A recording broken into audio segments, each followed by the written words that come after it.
Le marketing d'affiliation, c'est une stratégie qui est utilisée par de nombreuses entreprises pour vendre plus, pour vendre davantage. En fait, grâce à des partenariats, elles vont travailler avec des affiliés qui vont faire la promotion de leurs produits et leurs services en échange d'une rémunération, en échange d'une commission. Bien sûr, pour que les affiliés concluent une vente, ils doivent se démarquer par rapport à leurs concurrents. Ils doivent attirer l'attention des consommateurs. Et vous me voyez venir, l'un des moyens les plus efficaces pour attirer du trafic, eh bien, c'est de faire appel à des stratégies SEO. C'est ce qu'on va voir dans cette vidéo. Bonjour, je suis Christophe Vidal. Je vous remercie de me suivre dans cette nouvelle vidéo pour la chaîne SEMrush France. Alors, dans cette vidéo, on va donc parler du marketing d'affiliation et pourquoi le SEO d'affiliation est essentiel. Je vais vous donner quelques conseils pour optimiser vos contenus de manière à vendre plus.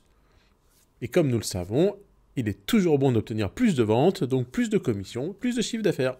Ok, pour commencer, on va redéfinir ce qu'est le marketing d'affiliation. Le marketing d'affiliation, c'est tout simplement une méthode qui va permettre de percevoir des commissions pour promouvoir les produits et les services d'une autre entreprise. Donc les affiliés, ils vont faire la promotion d'un produit ou d'une solution auprès de leur audience, que ce soit sur leurs réseaux sociaux, sur leur blog, sur leur site internet, à vrai dire par quelque média que ce soit, quel que soit le canal, les affiliés vont promouvoir un produit.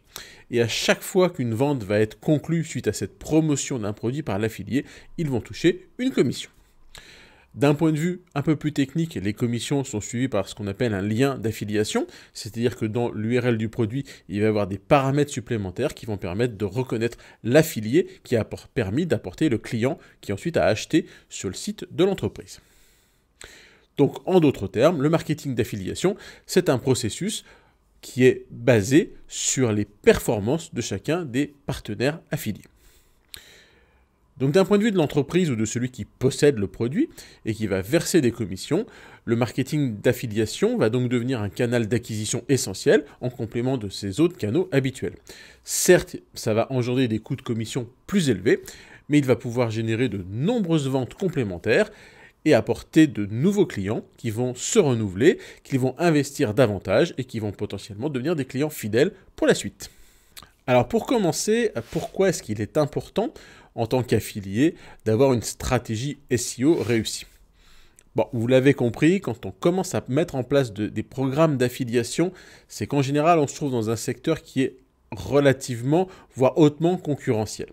On est dans un secteur où de nombreux concurrents vont vendre le même produit, souvent au même prix.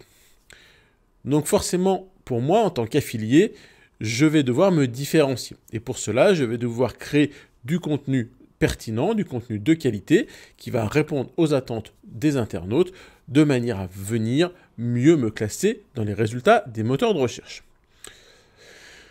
En me classant dans les premiers résultats des moteurs de recherche pour des mots-clés particuliers, eh bien, je vais, en tant qu'affilié, augmenter mes chances d'attirer de nouveaux consommateurs et donc de faire plus de ventes que la concurrence.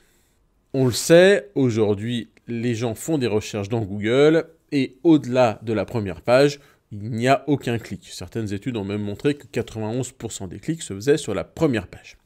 Donc, en d'autres termes, eh bien, obtenir une meilleure position dans les résultats de recherche, c'est clairement une meilleure opportunité de faire des ventes, une meilleure opportunité de communiquer avec nos clients potentiels. Donc c'est vraiment le plus important pour nous en tant qu'affiliés de venir travailler notre SEO pour prendre des premières places dans Google. Ok, c'est le moment de commencer à vous distiller les premiers conseils SEO pour réussir votre stratégie en tant qu'affilié. Donc on l'a bien compris, on a maintenant bien défini ce que c'était que le marketing d'affiliation, on a compris l'importance de travailler notre stratégie SEO pour apparaître dans les premiers résultats, mais la question c'est bien comment est-ce que je vais optimiser, améliorer mon site internet pour venir prendre ces meilleures positions. Et donc du coup attirer plus de consommateurs et faire plus de ventes. Bon, avant tout, avant de rentrer un peu plus dans le détail, on va se rappeler que souvent en termes de SEO, notre job ça va être de produire du contenu pertinent, du contenu de qualité à proposer à notre audience. L'idée, c'est que si un internaute trouve notre site et se rend compte qu'on a proposé des informations, un contenu pertinent de qualité, qui a présenté correctement un produit comme étant la solution à son problème, ou présenté le produit comme étant exactement le produit qu'il attend, eh bien, il y a quand même de très grosses chances que l'internaute aille finalement acheter ce produit par l'intermédiaire de notre lien d'affiliation, et en cliquant dessus, en se retrouvant chez un vendeur et en faisant l'achat. Et on va toucher la commission. Allez, on va passer à des conseils un petit peu plus pratiques. Le premier conseil, finalement le plus évident, c'est d'analyser vos concurrents. L'un des outils SEO essentiels pour les affiliés, c'est celui qui consiste à analyser ce que font vos concurrents pour comprendre exactement la stratégie qu'ils ont mis en place et finalement venir la dupliquer en l'améliorant. Alors, on va pouvoir utiliser l'outil de SEMrush, tout simplement en tapant l'URL du site web de notre concurrent pour voir quelle page attire le plus de trafic. En évaluant les différents contenus, eh bien, on va pouvoir identifier les possibilités de les dépasser dans les moteurs de recherche.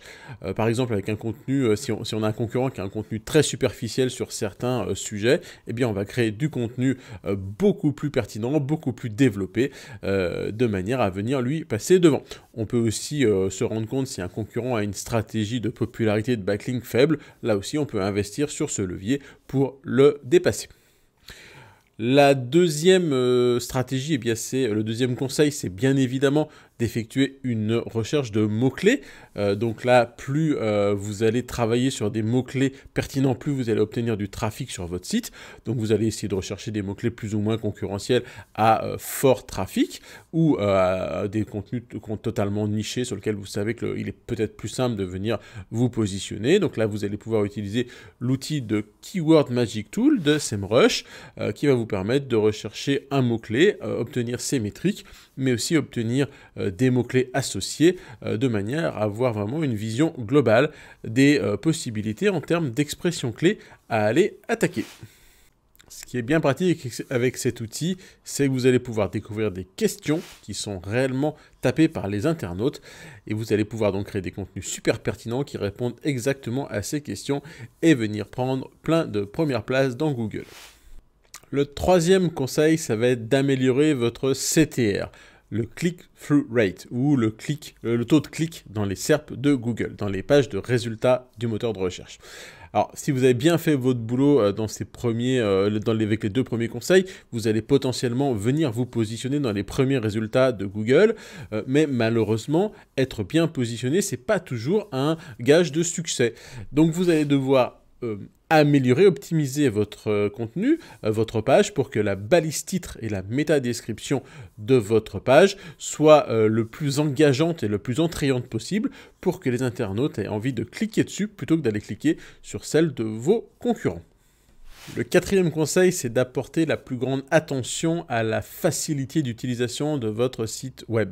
Alors, vous le savez, hein, sur Internet, tout va très vite, les internautes sont très versatiles et donc forcément, il va falloir que votre site Internet réponde immédiatement à leurs demandes.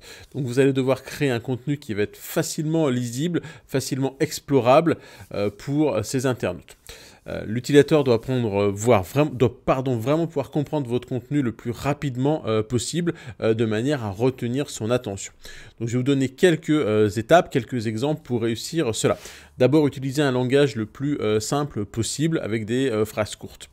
Divisez le texte avec des sous-titres. Vous savez, ça va vraiment permettre d'accrocher le regard. Rédigez des paragraphes courts, là aussi, des paragraphes jusqu'à une cinquantaine de mots. N'hésitez pas à mettre des éléments en gras ou en italique qui vont bien ressortir dans la page.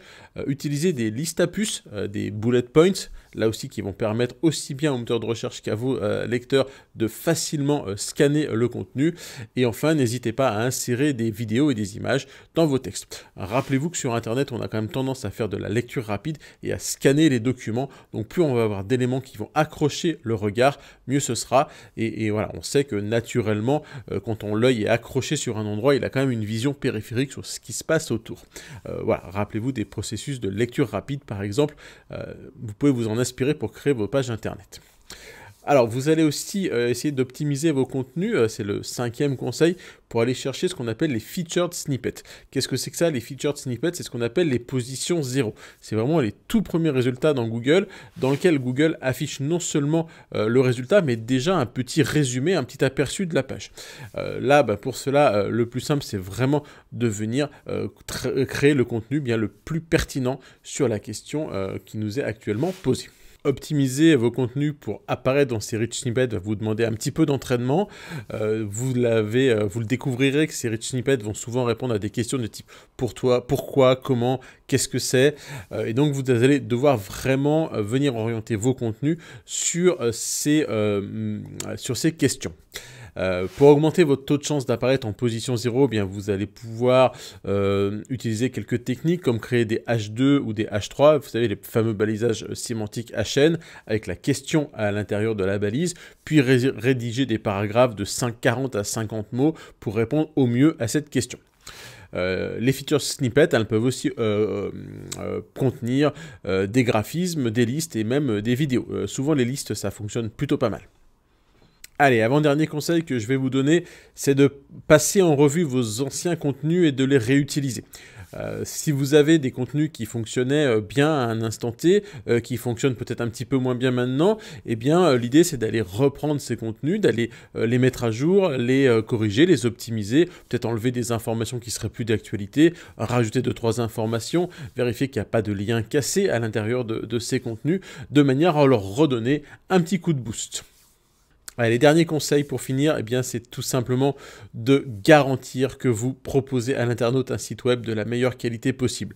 N'oubliez pas que tout le travail que vous venez de réaliser peut être réduit à néant en quelques secondes si vous n'avez pas un site de bonne qualité. Qu'est-ce que j'entends comme un site de bonne qualité? Il y a plusieurs facteurs qui vont être pris en compte, mais l'un d'eux, c'est notamment le temps de chargement des pages de votre site.